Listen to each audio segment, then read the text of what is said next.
Hello, everyone, and welcome to the Sprint 187 review. It's a normal 2-week sprint, so let's get started. I'll start with the overview.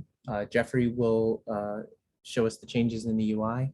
Up next will be Adam on the providers, and then I'll take care of the platform, API, and developer.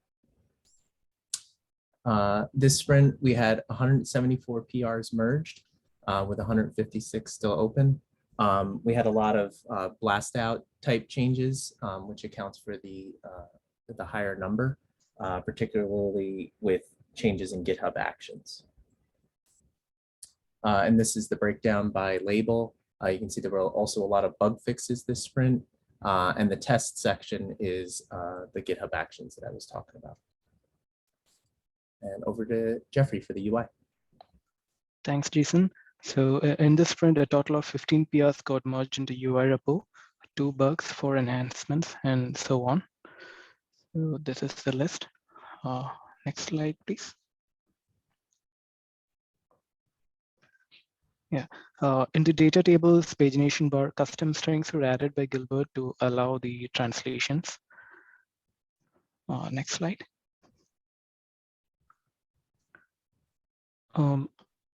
Red warning notifications were displayed when we changed the drop-down list and defined new volume mapping form.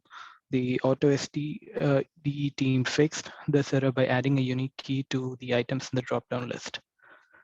Next slide.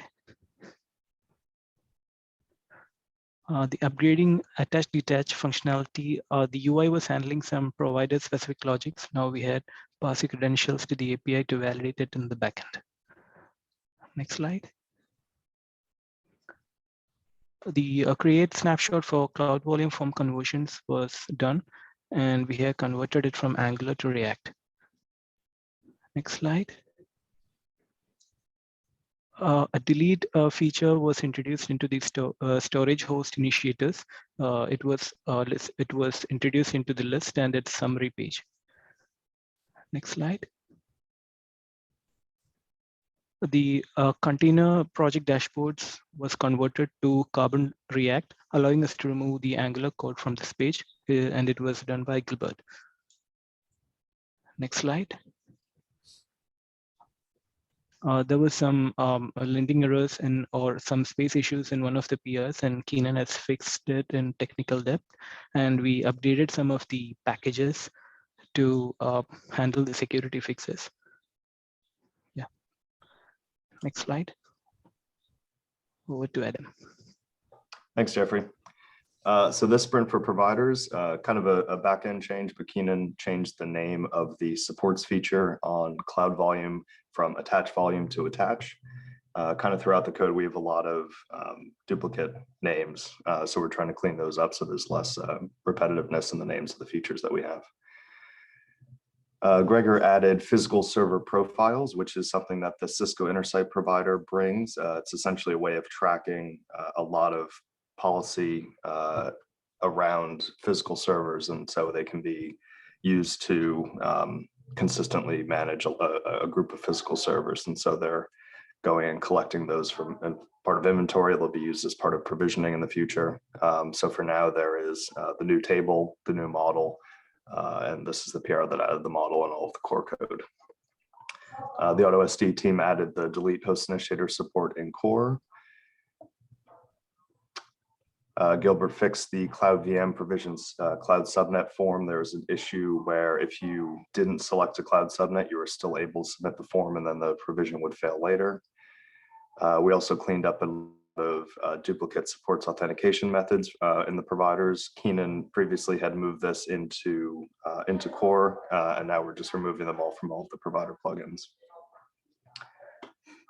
Melody added params for Cloud Volume attach, which allowed us to delete the provider-specific logic from the UI, as Jeffrey mentioned.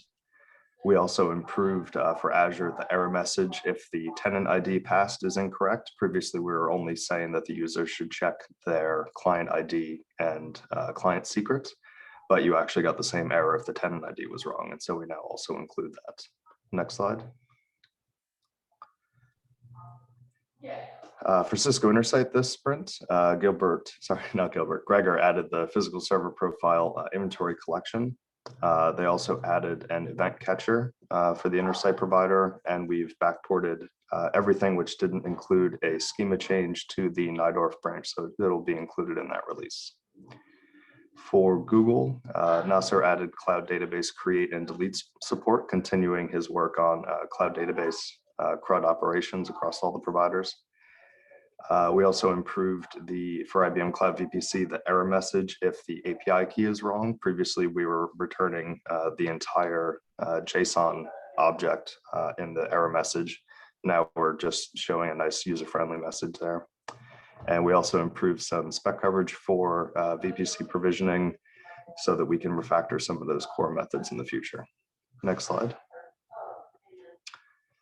For HMC, Caliste fixed an issue where metrics collection was not properly interpolating according to our 20-second intervals if there were some bugs, if there were some gaps in the data.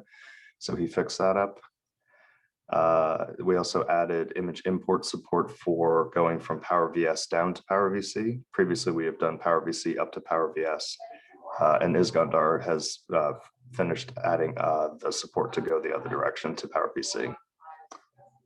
For OpenStack, we improved a number of error messages shown to the user if operations fail.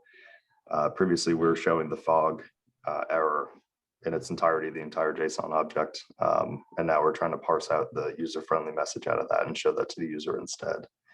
And we also added logging to the OCI gem for Oracle Cloud operations and API calls, and we're sending those to Oracle Log.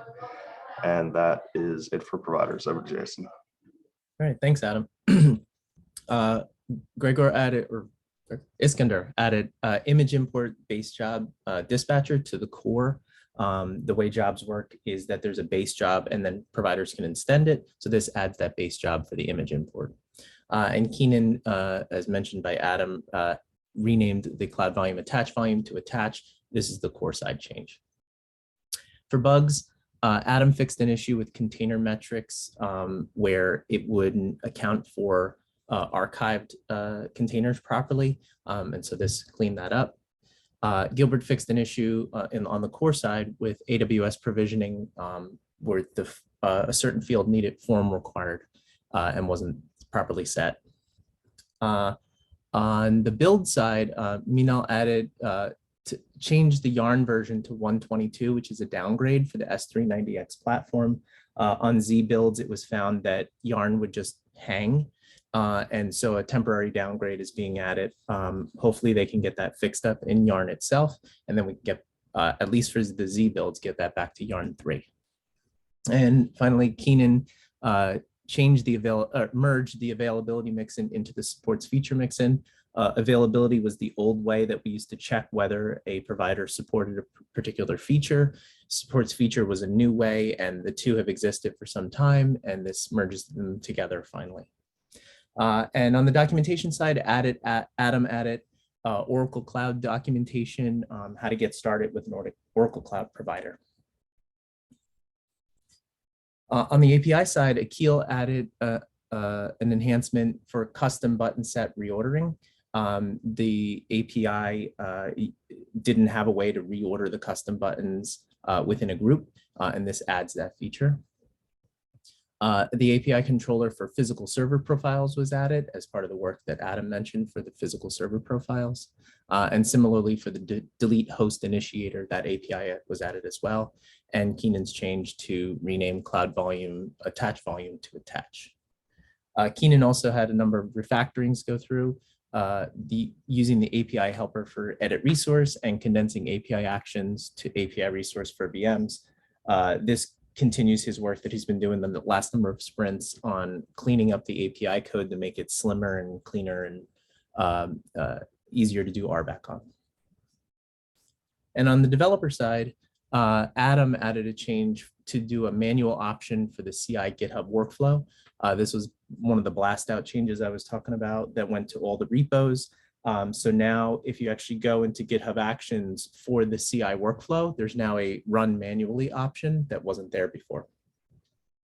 And he also changed the plugin generator to generate GitHub Actions. This was part of the converting Travis to GitHub Actions work, but that was missed. So if you generate a new plugin, it will now have all the GitHub Actions workflows. And finally, I fixed an issue on the website where the automate book link was not pointing to the actual book, but to just the addendum. So now both the book link and the addendum are there. And that's it on the developer side. So that's the end of our sprint review. The next sprint review, Sprint 188, will be on June 1st at the regular place and time. And I'd like to thank everybody in the community, thank all our presenters and all the contributors to the project. And we'll see you next time.